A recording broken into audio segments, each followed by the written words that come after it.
Salut à toutes et à tous, mesdames et messieurs, merci de votre fidélité. Fake news et réseaux sociaux, on ne cessera d'en parler. Vous avez été nombreux à entendre que le service d'assistance aux jeunes appelé Jugendamt en Allemagne retire des enfants à des familles musulmanes pour les placer dans d'autres familles, et cela dans le but de les séparer de leur famille et de changer leur religion.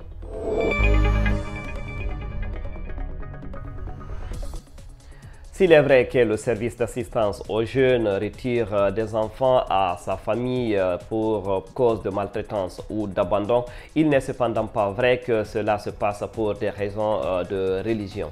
Mais d'où sont parties alors ces fausses informations?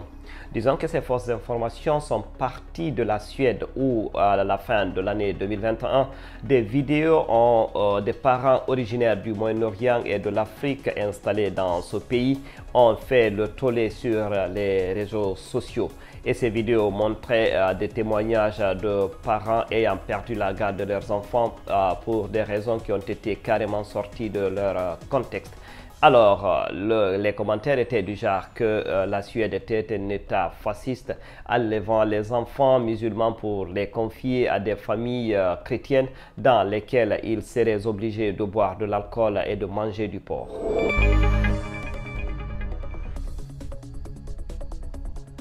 Alors, ces fausses informations qui n'étaient basées que sur des rumeurs ont été démenties et condamnées par les autorités suédoises, les autorités politiques et le conseil des imams suédois qui ont dénoncé, sinon qui ont mis l'accent sur le manque d'échec, sinon sur l'échec dans l'éducation de leurs enfants. Malheureusement, ces fausses informations se sont transportées au-delà des frontières suédoises et ont atteint donc l'Allemagne et d'autres pays.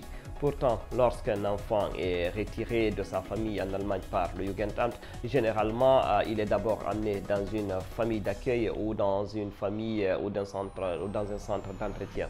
Et quand la situation s'améliore avec les parents, généralement, l'enfant est ramené au sein de sa famille, d'où la non-compréhension de ces fausses informations qui circulent tout le temps sur ces réseaux. C'est tout pour cette vidéo, mesdames et messieurs. Merci de l'avoir suivi. Restez en compagnie de Handbook Germany. Au revoir.